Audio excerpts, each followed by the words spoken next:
Welcome to the only rap guide you'll ever need. I promise this is the one. I've packed everything into one video that you need to know, and I was an artist development manager on a major label in the past, so this information is premium. This should be paid, but I'm giving it to you for free. So, first, how to actually rap. And you'll be surprised how many people get this wrong, so let's make sure that's not you. So real quick, literally 20 seconds. Good rapping is unexpected. When you write a good bar or a good punchline, good just equals unexpected. That's the only thing you need to think about. So where most people want to rhyme fast, let's say they want to say fast like a car, most people in their bars will insinuate speed, and that's predictable. That's what everybody does. You don't want to do that. You don't want to be like everybody.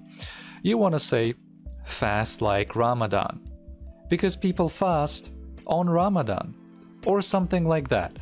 This will instantly elevate your rap game above 90% of the competition, and you can move on to the next stage, which is be unique. You be unique by having a unique beat selection, using something that people don't really use, or working with the producer to make sure that they add some elements into the beat that aren't really added. So say you want to do boom bap, have a producer add a little bit of electronic into your boom bap. Stand out from like all the other boom bap artists. Why the hell do you just want to be like everybody? You say, oh, I'm not like everybody, but the people don't know that. You got to give them something fresh.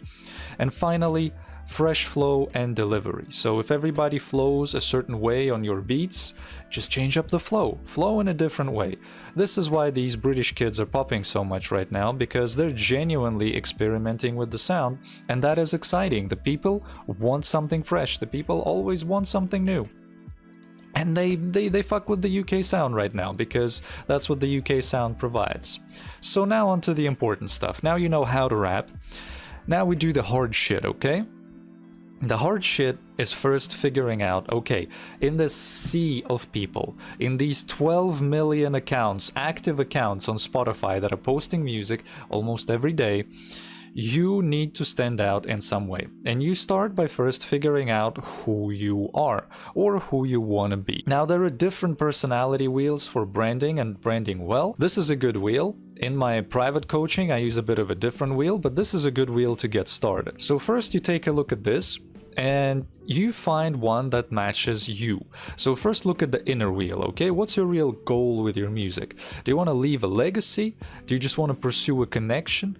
Do you just want to provide a structure?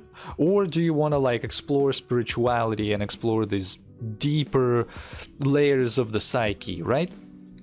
Based on one of these, you pick an outer kind of representation of yourself, your outer goal. So let's say your goal is to leave a lasting legacy. Okay, do you want to provide people with a liberation?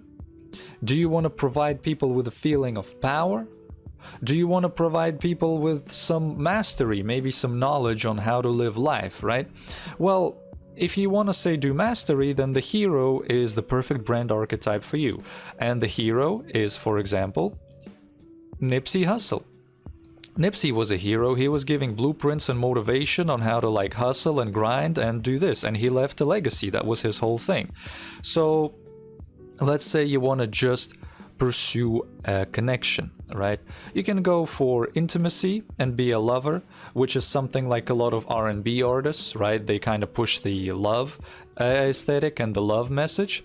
You can just push enjoyment and be a bit of a meme, a bit of a jester, a bit of a comedian to lighten the mood, lighten the heart, you know, make sure a person is kind of free from their troubles for a little while they're listening to you. All of these brand archetypes are very, very good. There's not someone that's like better than the others, but there is one that you have to stick with, or at least like one in the same category. So say maybe you are a little bit of an outlaw and a little bit of a hero, right? You can do that, but don't just do different shit all across the wheel.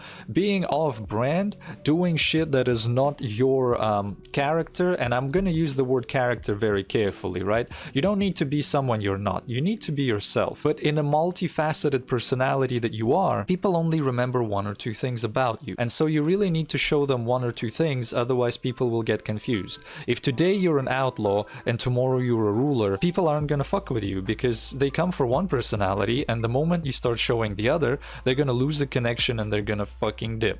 So it's important to pick one or two on the same part of the spectrum and just stick with those for a very, very long time. Which one you pick is up to you and your artist goals. But now that you picked yours, you need to understand, okay, are you presenting your best self? And we're gonna look at a bunch of people here, right? We're actually gonna start with Snoop Dogg. This is what Snoop Dogg looked like, you know, fresh coming out of high school. And this is how pretty much everybody knows Snoop Dogg, right? A bit of a jokester, but also a bit of like an angry West Side, blue-colored gangster, right?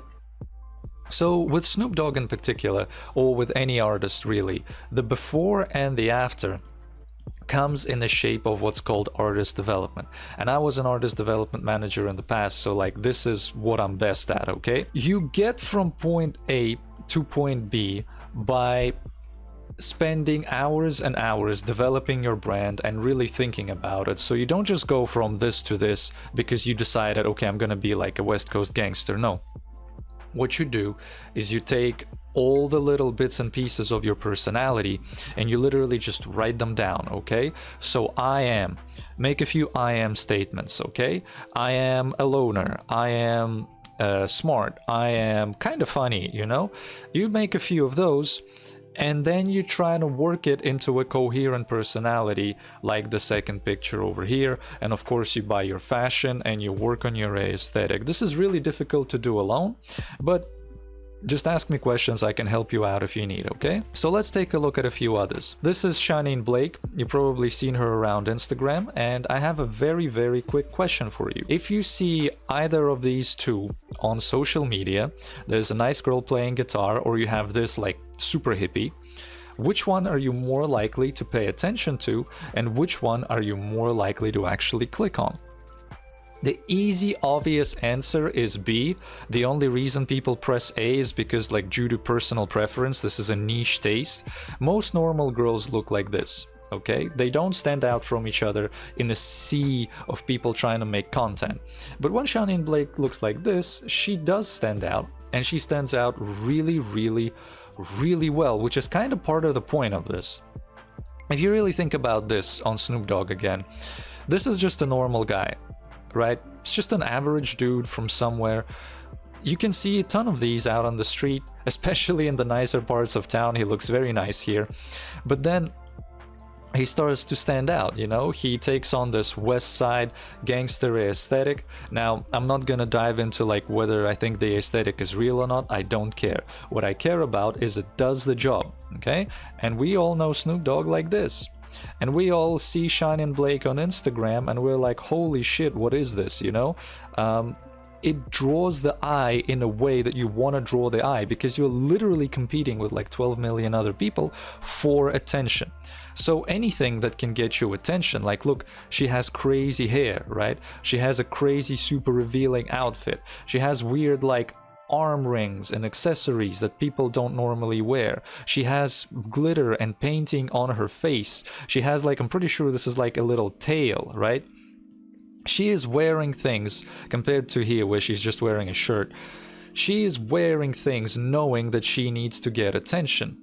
And you might say, oh, Shanine Blake is a shit rapper, why are you even showing me this? Okay, there are other rappers we're gonna look at. We're gonna look at all of them. Let's take a look at Central Cee. This is what he used to look like when he started, and he's just a normal guy wearing like a dress suit. He's got his hair in a bun, he's got a little bit of an earring. He looks very just boring and plain, which is what you want to avoid. When you're doing style, overdressing and overdoing it is literally part of the fucking game. We're gonna talk about colors and like picking your colors and picking your outfits a little bit more down the line, but just look at how much more noticeable and how much more standing out Sench is on the picture on the right compared to the picture on the left. He's pushing into America at this stage in his career, so he's standing out. He's like, yo, I'm from the UK. He's repping the UK, and he's got the Queen of England, literally, and he's got a hat with a British flag. So he's repping where he's coming from visually. He doesn't need to open his mouth and say, yo, I'm from the United Kingdom. No, you can fucking see it just by looking at him.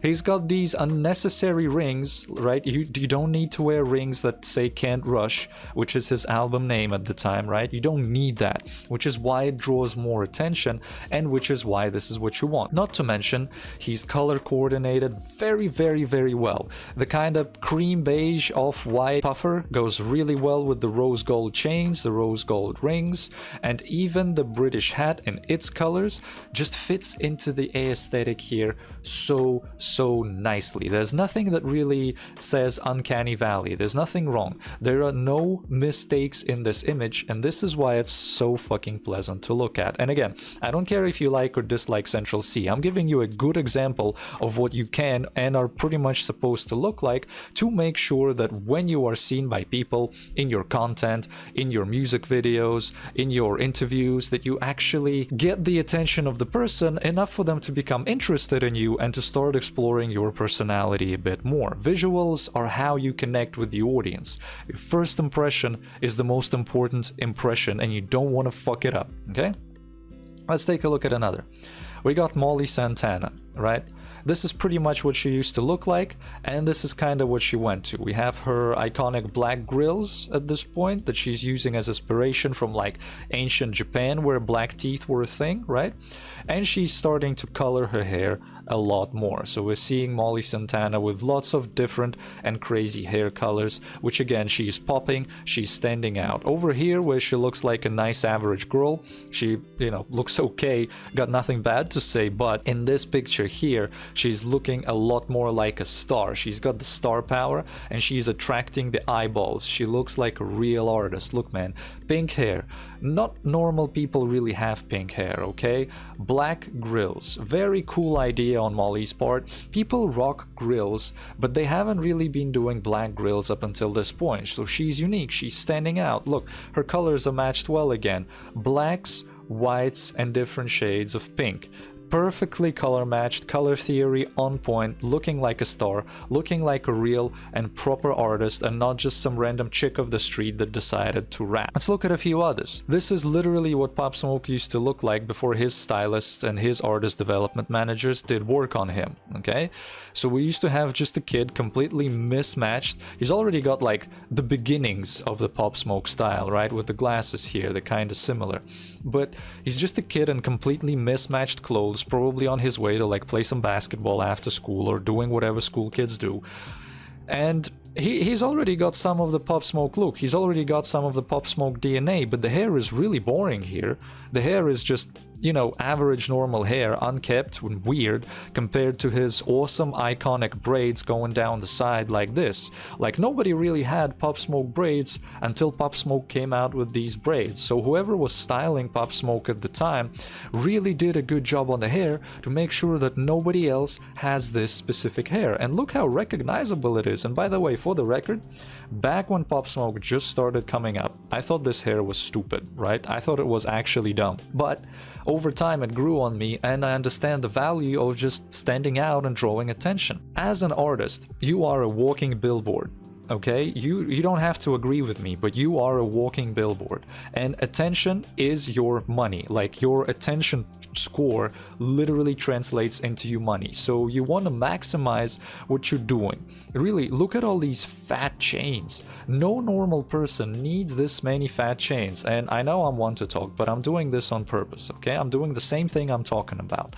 And he's got the big pendant, he's got lots of jewelry, he's starting to get the tattoos, everything to make the style coherent, to make the style unique. Like, nobody really wore as many chains as Pop Smoke. He was wearing them fat chain stacks. He loved jewelry, and later on he loved designer clothes, compared to this guy who was just wearing random shit he was given, right? Probably bought by his mom or something. And compared to this guy, who looks like a proper superstar. And he was a superstar until sadly he passed later. Let's take a look at Ice Spice. a fan favorite due to some of her assets. Apparently this is an old picture of Ice Spice. And again, I'll make the same point I make a lot of the time. She just looks like a nice average girl in this photo. I assume this is her brother, I don't actually know. And you see her on the street, you might say, oh, she's pretty, but then you will forget. And being forgotten as an artist means you're irrelevant, means you're falling off, means you're old bad things. So instead, people that were working on Ice Spice gave her her signature bob, made her wear revealing clothing to make use of this really pretty body that she has, and gave her like crazy nails. They took her style and they gave it more recognizable features. So when you see Ice Spice, or let's say I'll blur this picture out, right? I will cut out the picture and I will not have anything except the silhouette. Just due to the bob itself, you might recognize that this is still Ice Spice.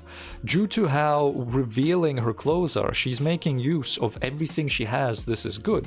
And I'm like unironically saying girls have advantage on this. If you're hot and you're willing to reveal some skin, you should do it, okay? If you don't want to, that's fine if that's not your thing. But if you are willing to, do it. It is an extra asset and it will give you mileage for free, basically, right? You don't need to buy more clothes, you actually need to buy less clothes, which is good for you and good for your wallet. We will talk about money saving later in the video as well, and all the ways you can save money.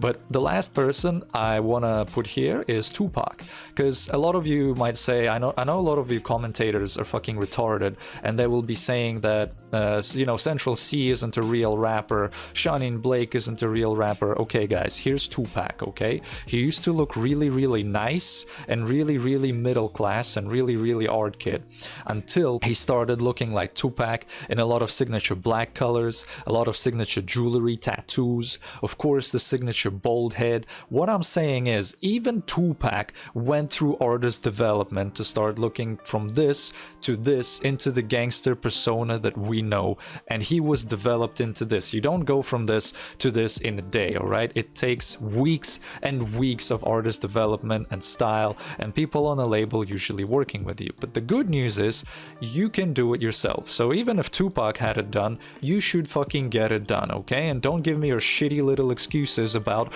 oh, this is not real art. This is real art, because real art makes money. Music won't speak for itself because your music is likely currently not talking to anybody, which is what this whole fucking video and me sitting screaming at the mic here is trying to fix for you. So yeah, I'm really fucking done with little retards in my comments. But if you're a real one, I know how hard it is, and I appreciate you trying, okay? So what's an easy way you can do this yourself? This effect can be achieved on your own or with some help. And the easy way you can do this, the way I have not said before, is you can imagine yourself or kind of tie yourself to a movie or a type of movie aesthetic. I'll explain what I mean, okay? Let's play Who's This Pokemon? Okay, I want you to take a good hard look at this thing we're gonna look at, and I want you to guess who the artist is. This should be kind of easy. I made these easy. So first we have the movie Underworld. We got lots of leather, we got guns, we got the dark city, we got the real goth aesthetic, you know. We got Van Helsing, we got more leather, we got more of this like weird drip, we got gothic castles, and we got lots of bat looking things and vampires. And of course we have Blade with more silver, more leather. He's looking very like angry, and he's looking very, very, very vampiric, I want to say. So who is this Pokemon? Come on, I'll give you 2 seconds. 2, 1. Damn right, baby. It's Playboi Carti. So you see how by combining this 2000s vampire movie aesthetic with a little bit of trap and like hood jewelry, with a little bit of like vampire and a little bit of still his own personality and like still his own thing, but basing his style and basing his aesthetic just literally on this, on little movies from the 2000s vampire flicks, we very easily get the current Playboi Carti. And I know he's changing all the time, right? But let's just say this is my favorite Playboi Carti. So yeah, you can just take a few movies or a few aesthetics from like a certain time, and you can incorporate that into your style. You can start looking at, okay, so she has leather pants and leather boots. Let's look for that. Let's buy that and try this out on myself. They generally use darker colors, right? Darker colors, and they use a lot of blue hues. So I can take these colors and I can just quickly apply them to myself without thinking too hard. I can add my own shit to it as well if I want, but the point of this exercise that I'm giving you here is that it's actually really easy. Let's do another Who's This Pokemon. Okay, so we got Audrey Hepburn, Breakfast at Tiffany's, we got All the Fine Young Cannibals, we got La Dolce Vita, and we got this picture from the 60s. Okay, Who's This Pokemon? And I'll give you a tip, this is not a rap artist, this is actually a different artist.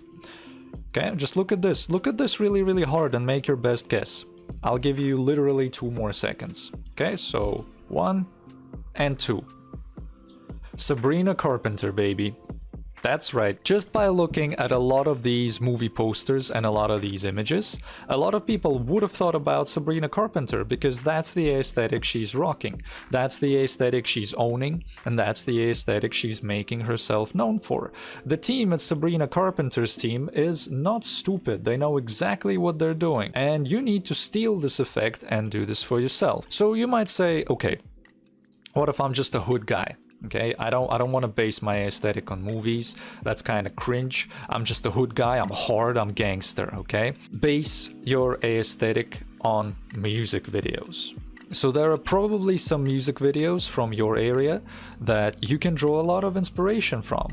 Maybe you're like from the Chicago area, like Dirk, you know? You can just look at what he's doing and what he's wearing and draw inspiration for your wardrobe. Just go across a bunch of his music videos and look at the colors. Look at the clothing items. Look at, you know, Lil Baby. I think Lil Baby's from Atlanta. I'm not American, but you can just see what he's wearing. Lil Baby is very good at fashion, you know. Future is very good at fashion. These two guys, bro, they, like, they're stylists, or they themselves, they're top level fashion games. So just fucking look at them in their music videos. You can see how well the black is matched here, but it still stands out with the white, and the white still matches well with the jewelry, and the little fur coat is still giving off a bit of that white glint, if you kind of see what I'm saying. So it looks amazing here, and it still looks popping. If you're kind of West Coast, rock the West Coast aesthetic. Look at the lowriders, look at these flannel shirts, you know, what Snoop and all them West Coast guys have been doing. If you are from like Detroit, or you're just poor from a poor area, you can look at movies like 8 Mile and see what Eminem was doing, because Eminem still dressed well even when he was poor, okay? Even in this movie, he's actually dressed really, really nicely. All the colors still matched, everything's still on point. Real stylists work on movie sets and they make sure it's all coherent, okay? So take an aesthetic and rock it. But rock it to the maximum and really make sure you're overdoing it. Don't underdo it, literally overdo it. Always go beyond, break the limits.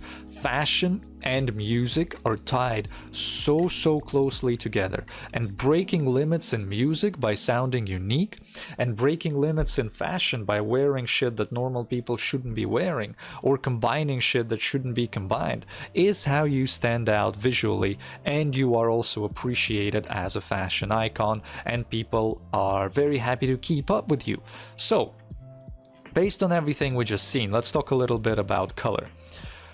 When you're coloring things for your Instagram, or for your music video, or just for your outfit, for your fit pics or whatever visual shit you're doing, just imagine that you're color grading a movie scene. And you can literally screenshot or Google a movie scene, and you just put it into Photoshop, and you use the color picker tool, you color pick a bunch of these things, and you paste a bunch of these colors.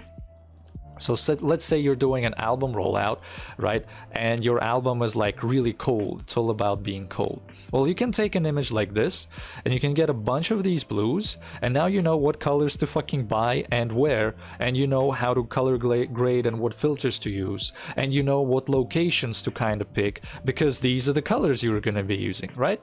Easy as hell. very, very easy to replicate this effect with this technique. Just, yeah, paste it into Photoshop, use the color picker tool. It's that simple. One thing I will say, do not stray away from these colors that you picked, because if you pick a bunch of colors, say from this image, you're trying to build this aesthetic, and then your colors are all over the place like in this photo, well, it's gonna be shit. Don't do that, okay? Just a quick warning for beginners. And finally, on the fashion section, the last thing I want to talk about in terms of like dressing is where do you get the clothes, okay? And this is where your Shein and your Temu are your best friends. Unironically, I'm saying this unironically, not a joke. Shein and Temu have a lot of cheap clothes that look really, really good. The Chinese unks and aunties, they got us covered in this. They're making sure us Westerners are looking drippy for only like $20 a pop. So of course, if you like thrifting, you can still thrift. If you like a certain store in your area, of course you can use it, no problem, right? But what I'm saying is Shein and Temu are definitely the best bang for your buck. And if you want to recreate the effect of like really big rappers and their Louis Vuittons and the Miris and Balenciagas, if you want to go after that aesthetic and you want to push for this, on Reddit, r/fashionreps will get you covered, my bro. I'm giving you the real sauce, okay? One other source I'll give, I have a long ass video specifically on how to dress, how to color match, how to like pick accessories and do all that. It's a 40-minute video, you can go watch that as well. But with our fashion reps and with like high fashion clothes, if you want to do Louis Vuitton, if you want to do what like all these big rappers are doing, just make sure you don't look fucking stupid doing it. Because if people can tell that you are really, really poor, these will not save you, okay? They just won't. But if you got some money and you're willing to show that you got some money, instead of spending money on actual branded items like $700, $1,000 on like one piece of clothing from these designer stores, you can just get a fashion rep for like $70, and on camera it will look the same, because these Chinese guys, they do have one-to-one replicas of popular items as well. So that's some free game for you that you can do. Order from China, rep this shit, and make sure you look fly and you're not actually breaking the bank. At the end of the day, music is a business. This is the music business, and opening your wallet is good, but just enough to actually get what you pay for, okay? Fucking around with designer brands too early, but like, bro, just go to Shein and get your clothes there. I'm gonna save you thousands of dollars doing this. Also though, I want to quickly mention that you should also try like these little Instagram shops that pop up on ads sometimes on Instagram. This is not sponsored, this is just a random shop. It's Kikio shop, and it's one I follow because I think they post some interesting clothes from time to time, okay? So if you want something that's kind of not Shein and Temu, you can go around Instagram, just scout and follow pages that you like. There are some occasional good clothes, like look at this hat with the ears, that's fucking stupid, okay? You can get this shit on Instagram. There are some clothes which are really, really cool. But with these things out of the way, we finally defined who you are. Look how easy it was, only like half an hour of content, okay? And with still some time to go, we need to talk about the next steps in your artist development. We kind of defined who you are, okay? I gave you the groundwork and the framework for saying, okay, who are you? But now that you decided that, you really need to decide who is the music for. And the reason you want to decide who the music is for is because this is going to make your future steps very, very easy. We're going to be looking at all this stuff in the future. And if you know exactly what your music is, and you know exactly what purpose it serves, it's going to be really easy to market in comparison to where you say, oh, I make music, this is my soul, I poured out my soul on this one. And like, bro, nobody knows you. Nobody gives a shit, okay? You gotta change that first. You gotta make people care before you pour out your soul to them. Imagine you go up to like a good friend, a good trusted friend, and you have a heart-to-heart. That'll be an awesome experience. Or imagine if you come up to a fucking stranger on the street that's just looking at their phone and you start telling them your life story. Bro, they don't care. Nobody cares, okay? Unless they know you. And how they get to know you is all this. We're working through it. So, who is the music for? Who is their music for? Let's just say, you tell me, okay? Who is their music for? It's for sad people. It's for people grieving, it's for people going through troubles, it's for people who are having a very bad time right now. And Lil Peep and X are two iconic artists that make music for sad people. Because, yes, they make sad music, but it's for sad people. I want you to understand, okay? This is important. This is Nipsey Hussle and my boy Kirali Payne. Me and Kirali were working right now, so I'm just gonna shamelessly plug him in this video. Go check him out. Who is their music for? Their music is for people who need motivation. So they're not making sad music for sad people who just want to grieve and like be with their emotions.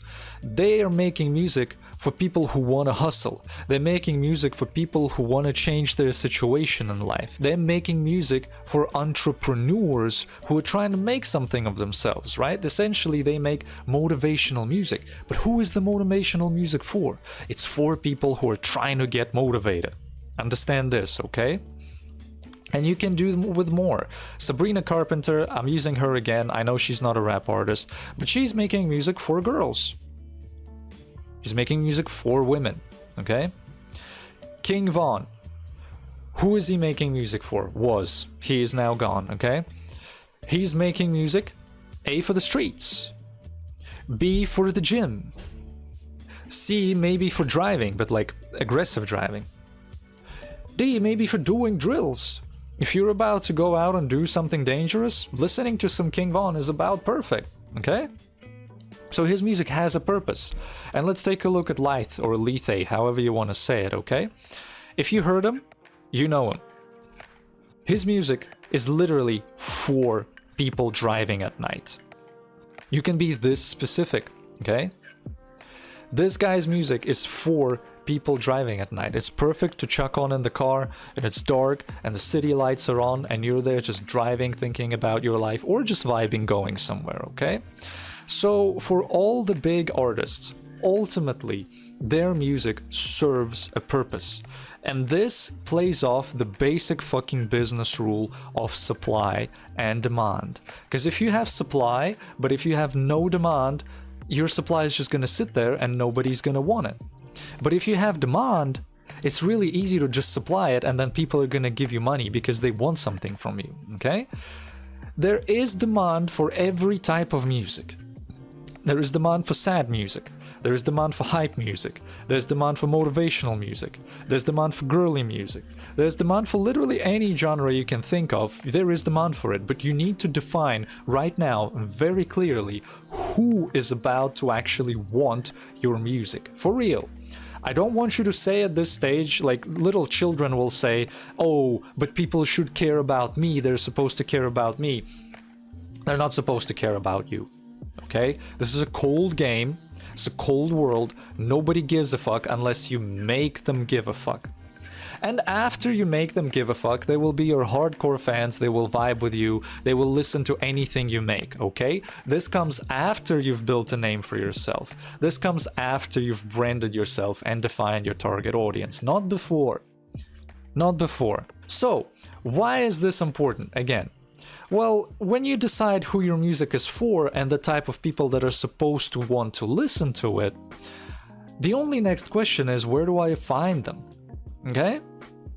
This actually becomes really easy. So let's say I make motivational music for entrepreneurs and I want to find entrepreneurs who will like my music because they want to get motivated.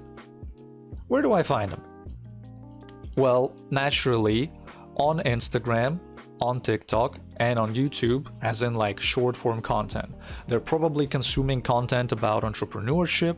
They're probably like watching Alex Hormozy and business content. Speaking of Alex Hormozy, I could find them through their favorite influencers. Let's say you're targeting entrepreneurs with your inspirational music, and you buy an ad with Alex Hormozy who entrepreneurs or people who want to be entrepreneurs watch. Will that ad do kinda well compared to a random ad that you just throw out there? Yes, because entrepreneurs watch him. You found where the people you want are sitting, in Alex Hormozy's viewer base, okay?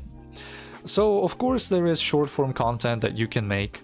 There is, of course, YouTube blogs that they probably watch that you can make. You can find them, these people, on their favorite artists' songs and Spotify pages.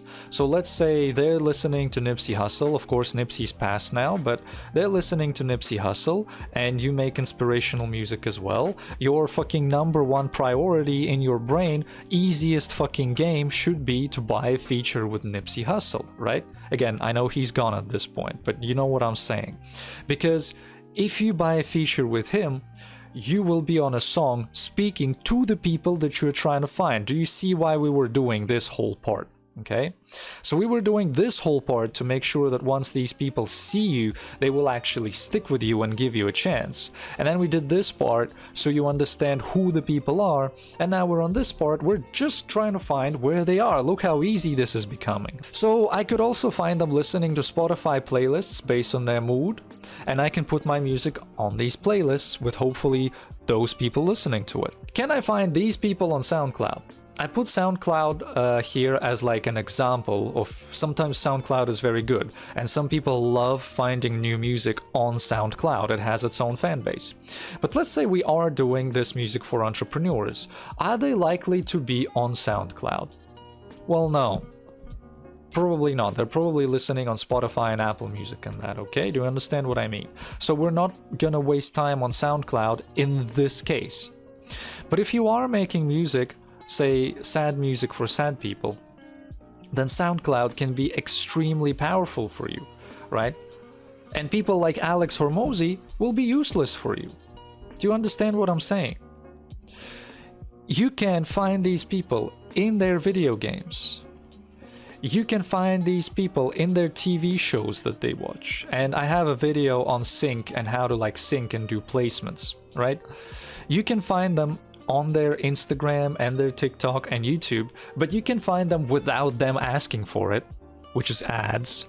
You pay the platform, you pay Mark Zuckerberg to put you in front of your ideal person through an ad, okay? And on this, you do it through content, and these people are looking for content, they want it. Or you can find them through ads. But the reason I don't really like music ads compared to all this other stuff is because these people don't want you. You're kind of intruding on their day, and they might give you like some attention, they might like your shit. Music ads do work to a degree, they're still useful, but it's not like the strategy that gets you your fan base, and it's not the career building strategy, let's just say that, okay?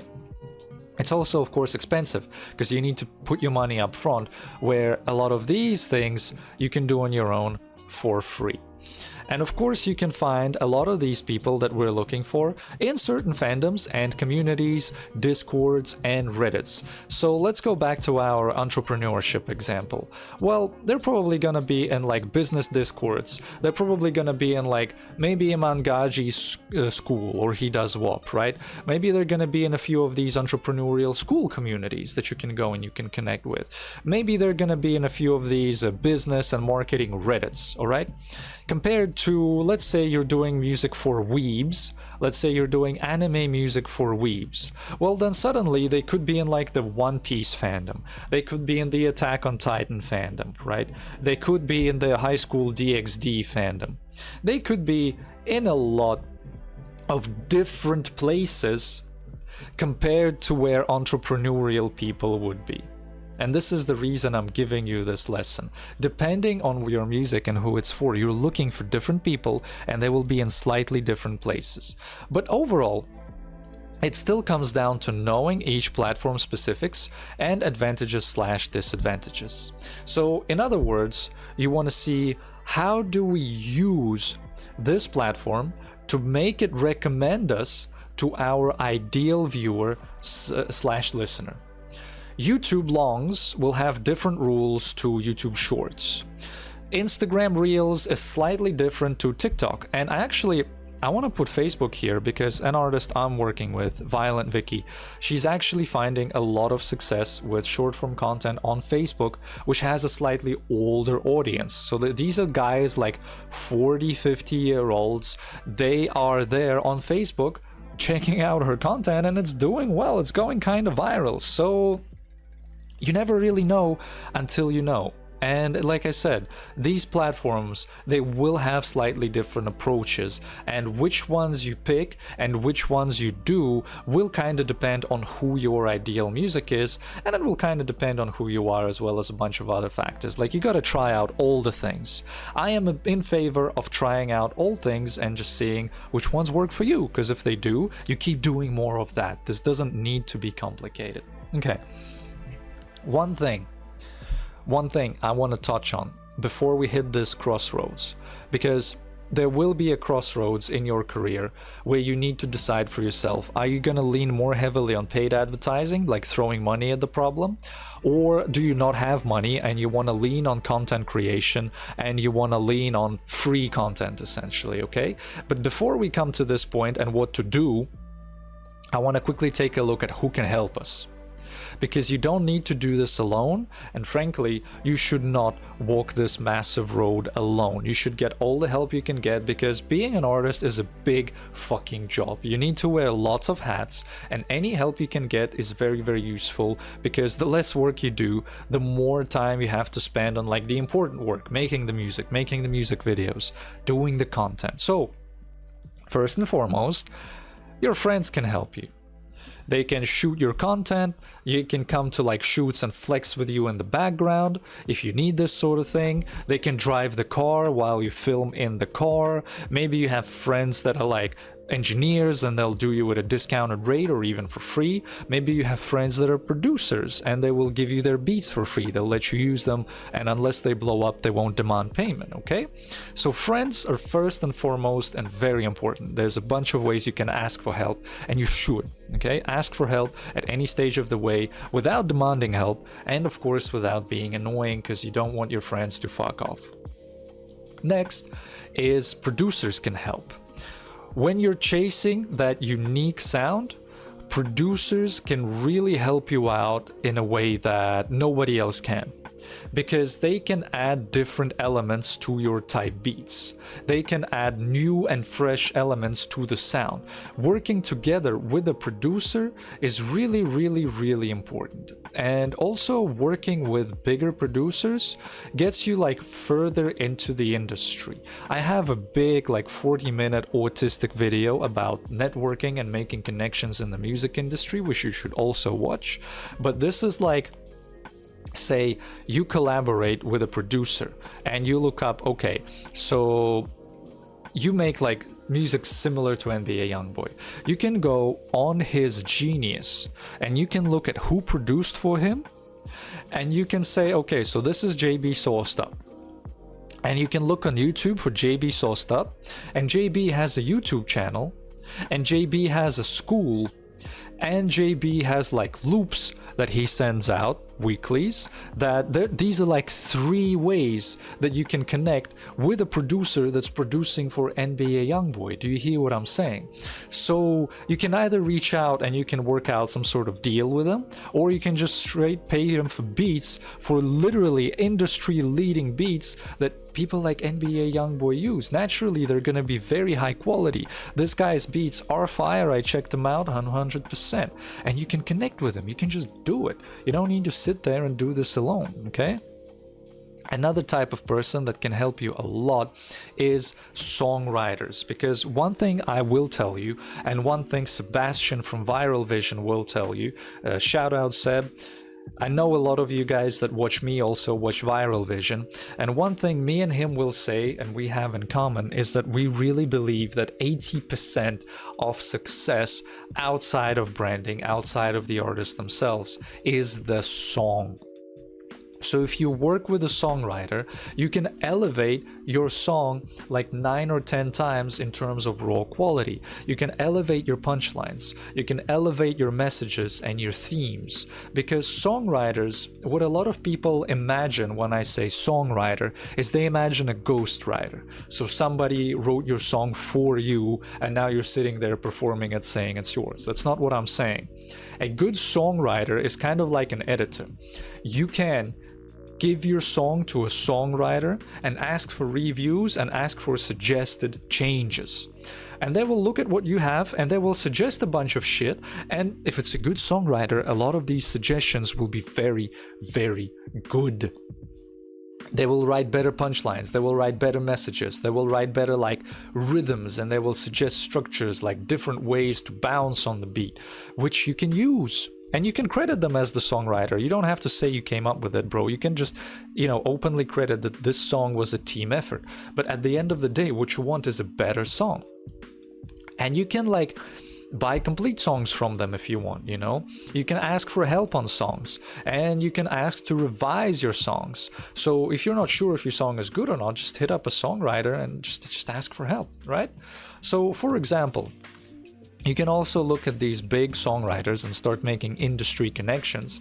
You can just go on Genius, you see NBA Youngboy. It was written by Playboy XO and Youngboy. So Playboy XO was probably the editor on Youngboy's lyrics, making suggestions.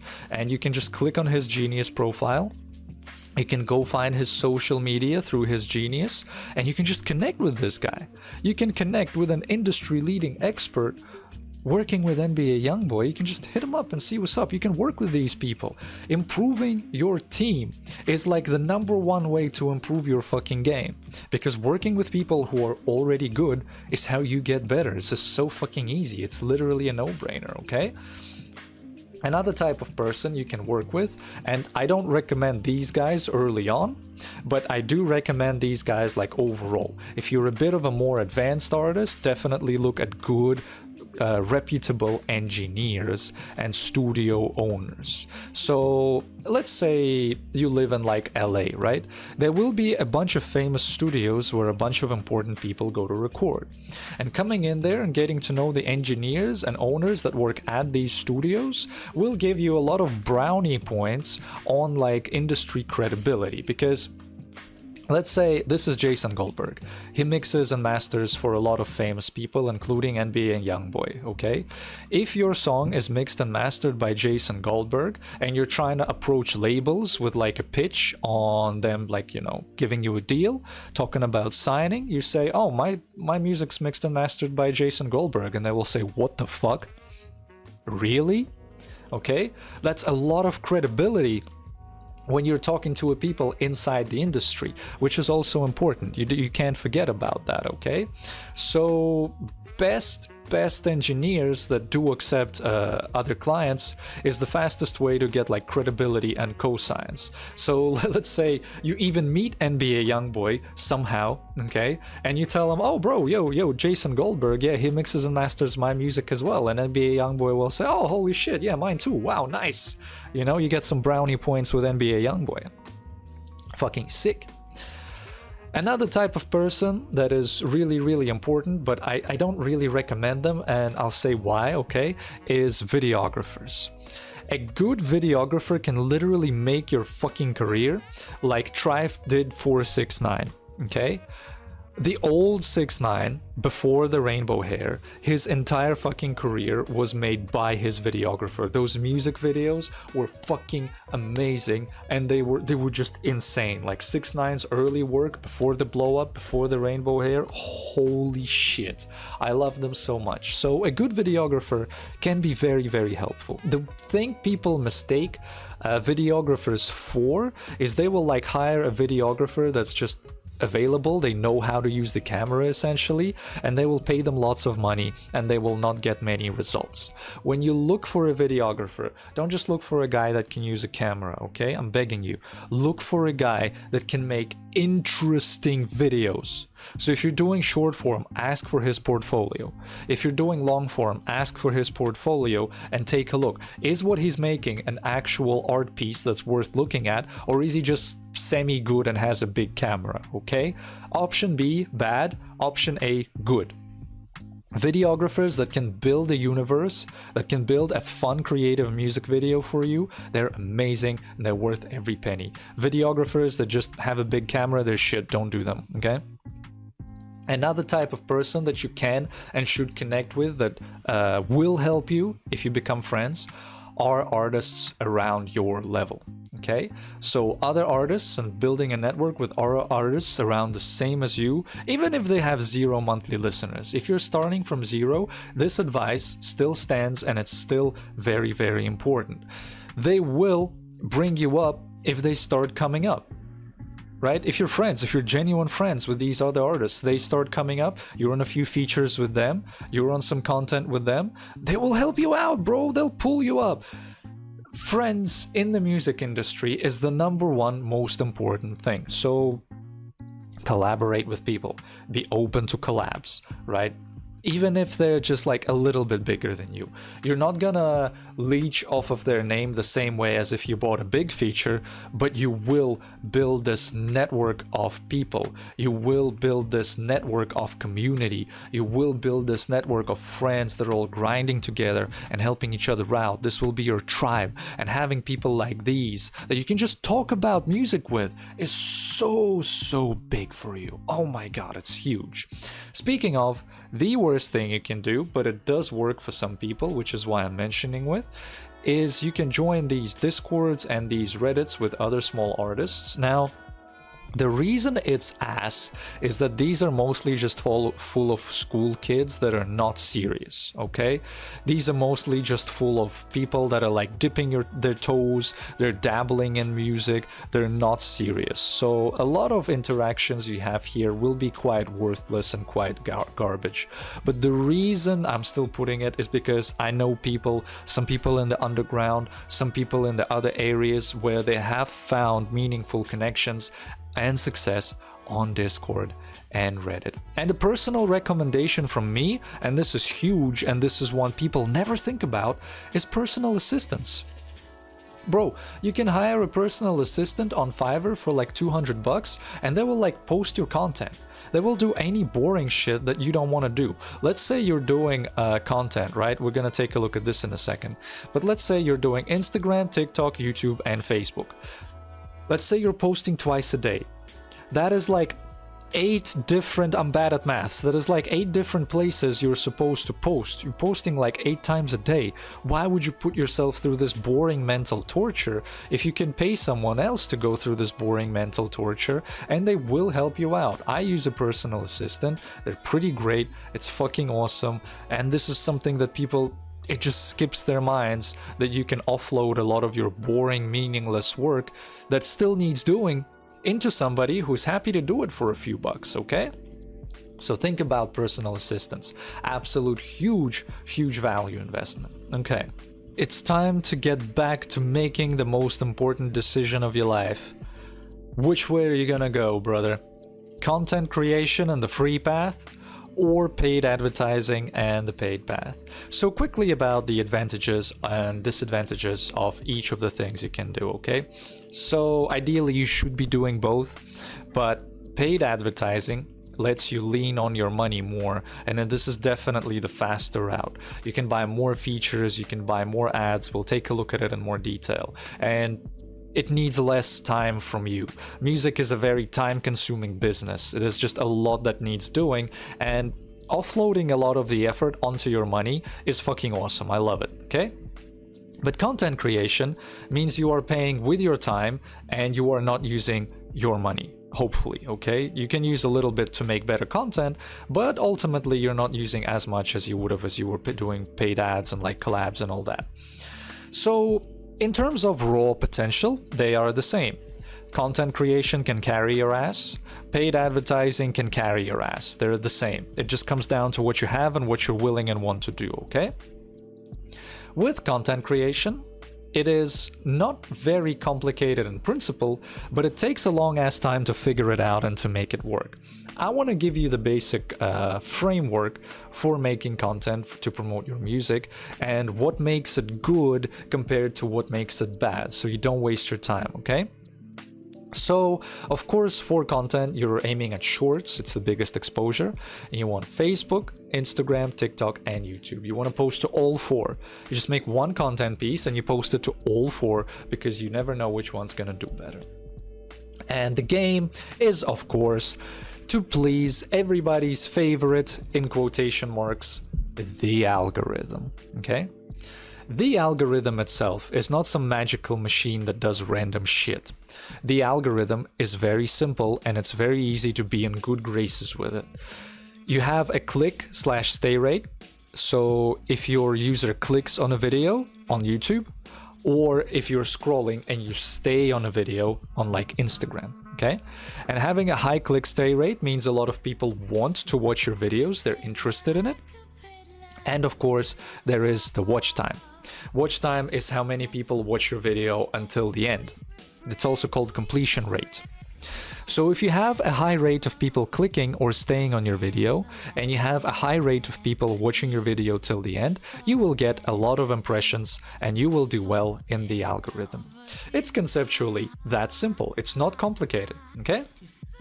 And the general mindset rule to fucking doing this well and being good at this is people think I need to make a video to promote my music, which is the wrong way of thinking about it. Like, really think about it. If you're sitting there, okay, I need to push out my music somehow, I'm gonna throw together a video and hopefully it does well. How likely, like between you and me, how likely do you think it's gonna do well? If you premeditated literal garbage, just make anything and hopefully it does well, how likely do you think it's gonna do well? Not very likely. So the mindset to have is, I need to make something really cool, which also happens to have my music in it, and hopefully that does well, okay?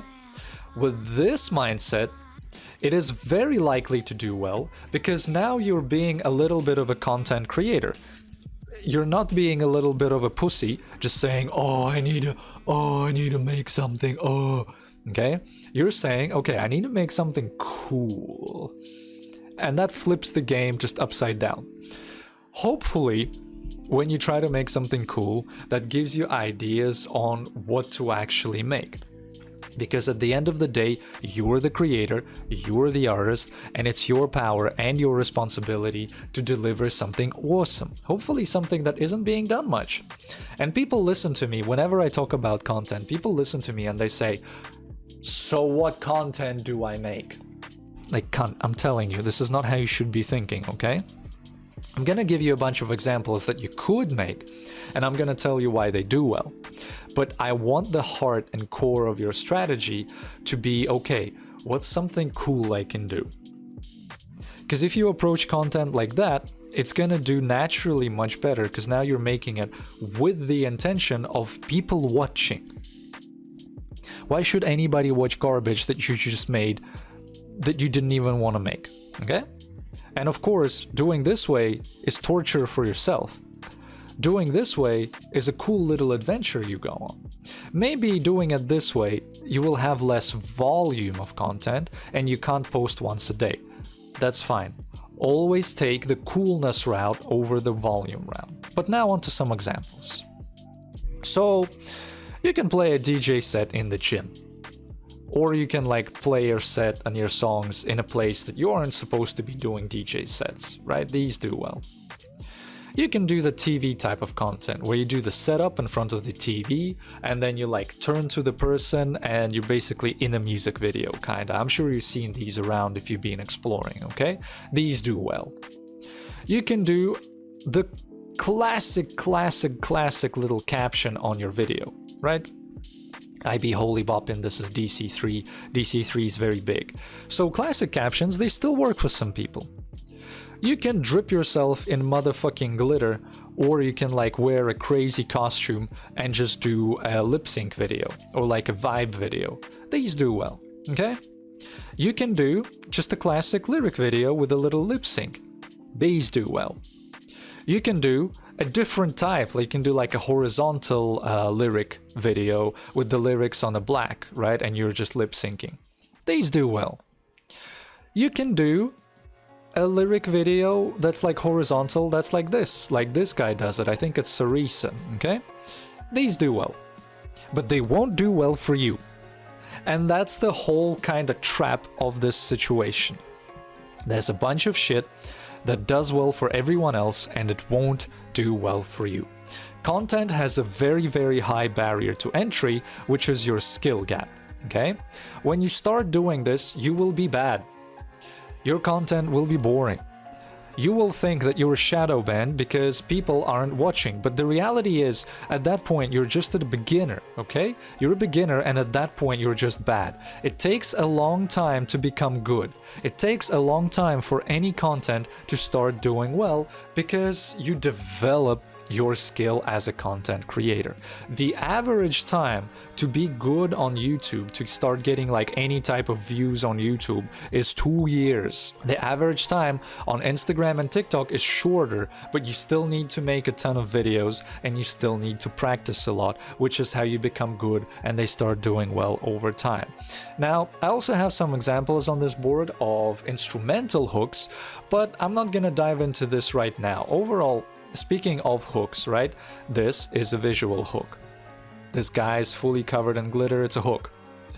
The caption is a hook, okay?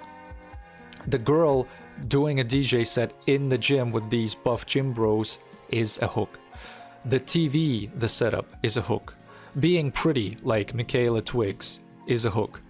Saying that his mother OD'd in a room is a hook.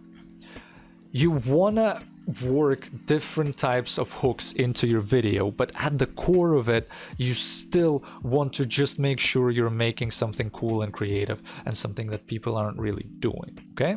If you combine that with a strong hook and you like obsess over hooks and drawing people's attention in, your content will do well eventually. When? I don't fucking know, you don't fucking know, not any best content strategist knows, because sometimes it just does well, sometimes not. Surely, just take your fucking time to figure it out, man. Like, you take time to make your music work, so why not take time to make your content work as well, okay? I know a lot of artists hate this, but at this point it's just a fucking given. Labels literally demand you do this shit, so you might as well get good at it, and you might as well make it fun for yourself. Okay, now that that's out of the way, let's take a look at some paid advertising method. Because if you hate content and you have money, you don't need to do it. Fucking awesome. So, paid advertising, one quick thing before we look at it. The more money you have, the better you will do. But throwing a lot of money at the problem also won't save you. If you're sitting there thinking, oh, I wish I had $1 million, I'd be famous, not necessarily.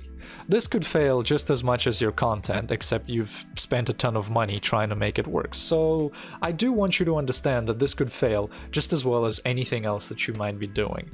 And with that in mind, let's take a look at some of the actual things you could do. So let's start our paid advertising journey with a $1,000 budget. I'm using this as like a lower end budget, and if you say, oh, $1,000 isn't a lower end budget, cunt, people spend hundreds of thousands of dollars marketing their music, okay? Just because you're at the bottom of the barrel doesn't mean $1,000 is a lot of money. If it's a lot of money for you, I am giving you the best way to spend it, and you can scale it down, but there's no point. If you're spending under $1,000 to market one song, just don't spend the money, just do the content route. Seriously, you're just gonna waste time. The biggest mistake people make is they throw some money into like Facebook and Meta ads, and then they get cold streams that are just like dead streams essentially, and they get nothing else. Maybe they get a few dead followers on their Instagram as well, and they get nothing else. A lot of time, music campaigns for ads are completely unfulfilling, and there is a reason for this, okay? So reason number one is that ads get you cold traffic. Long-time watchers of my channel will know that cold traffic is the worst type of traffic to get, because you're putting your music in front of people who don't know you, they don't care, they're not looking for new music right now, or maybe they are, but you don't know that. And there is a lot of things you don't know about a person that you're literally intruding on with your ad.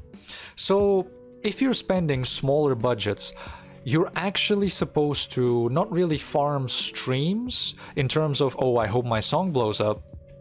You're supposed to find out more about your target audience by using the ad money. So you're actually spending this money to get more data, which you can use later to either run a retarget campaign, or you run like a better campaign in the future. Essentially, with every campaign, you're supposed to know more and more about your audience so you can target them better and better, and that's how over time you get better and better results. Anyway, so if I had $1,000 to spend on a song for a client, I'd tell them to literally just do this, okay? I'd spend 20% of the budget, so about 200 bucks, on features with similar artists to my client, but a bit larger in size, okay? I've explained this, cold traffic versus warm traffic. Features are warm traffic, they're also a little cosign. So when you show up on a person's Spotify that someone else is already listening to them, their fan will be like, oh, they're on a song with somebody, let's check them out. And if you make similar music to the guy that you feature with, this fan is likely to follow you and become your fan as well, because they're already engaged, okay? They're already warmed up, and now they just see you and they're like, oh, cool, a new artist I can check out. That's nice. That is a good situation to be in, okay? Also, early on, a lot of features will be between the $200 and $500 range. I wouldn't really go above that while you're small, because sadly some artists out there are scammers, and if you have like $1,000 to your name and you spend it on a feature and they don't send you a verse, that's rough, buddy. What can I say, okay?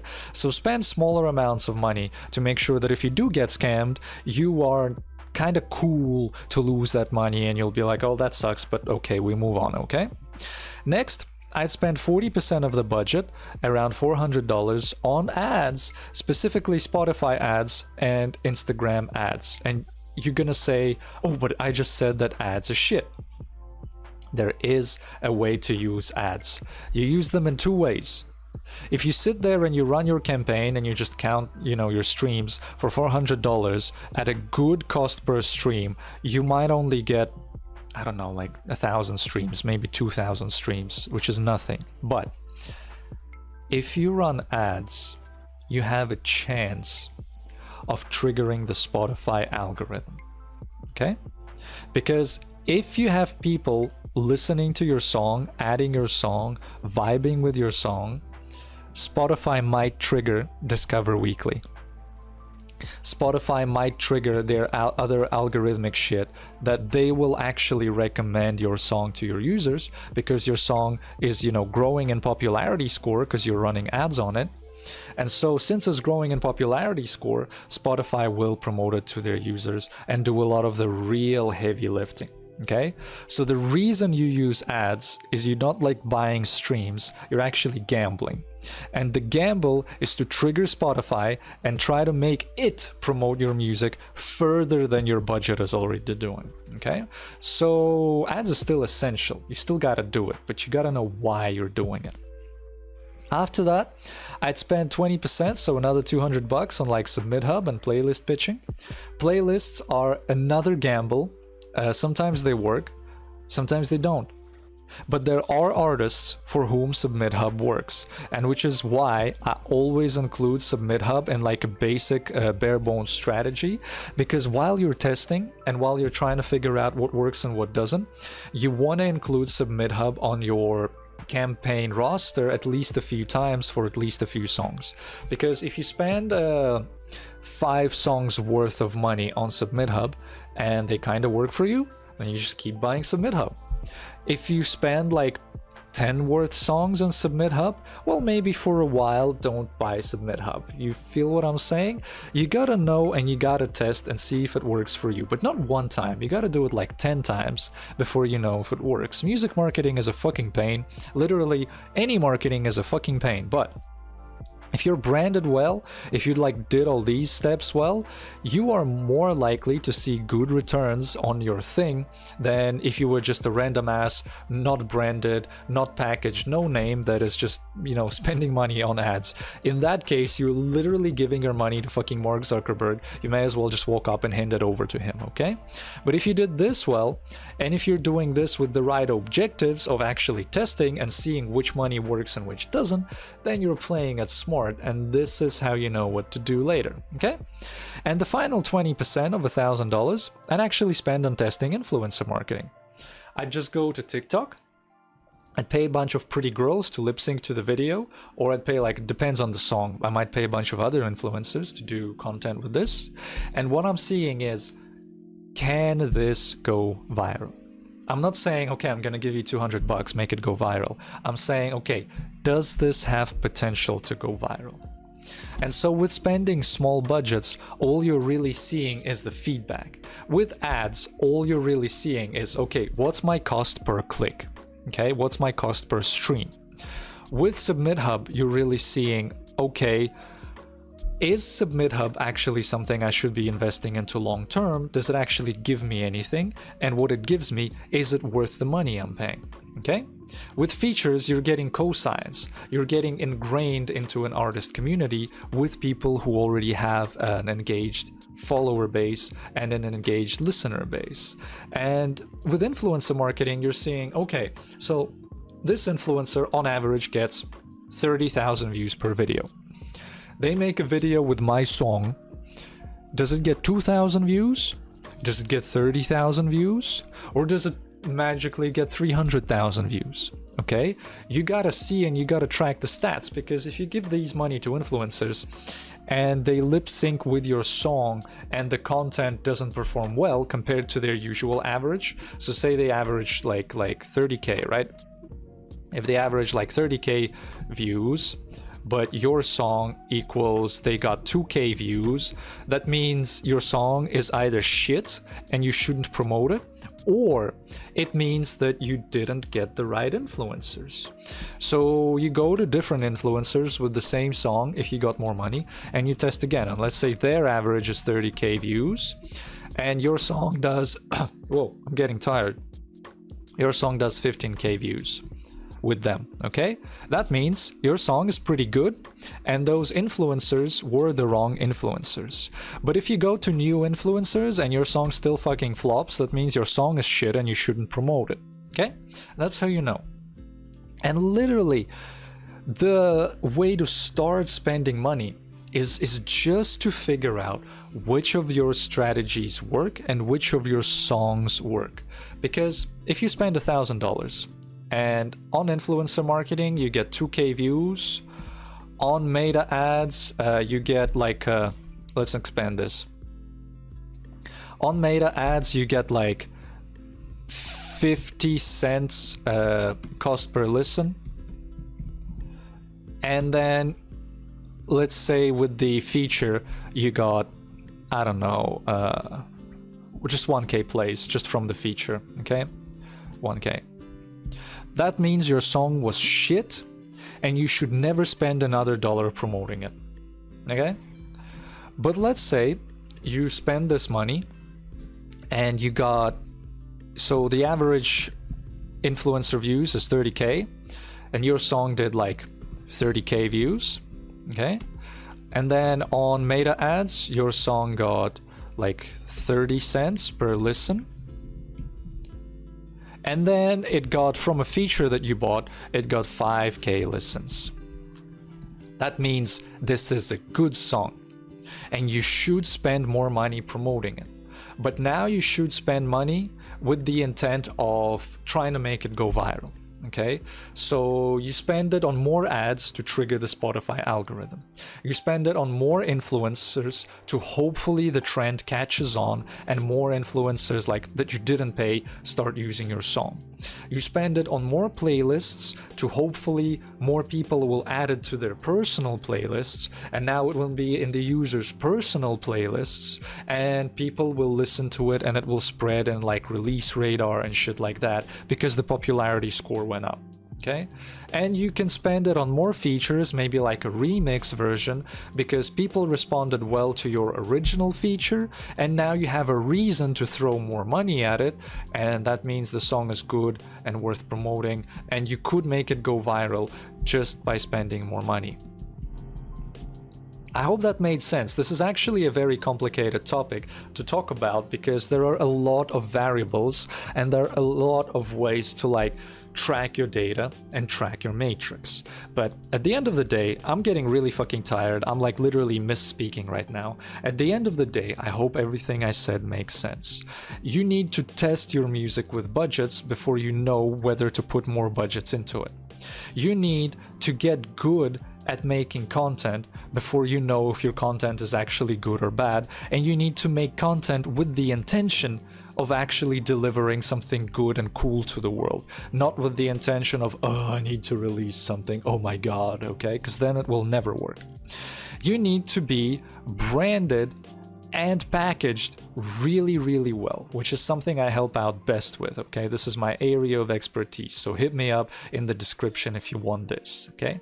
You need to enlist a bunch of people to help you out on your journey because you can't do this alone. Build a team.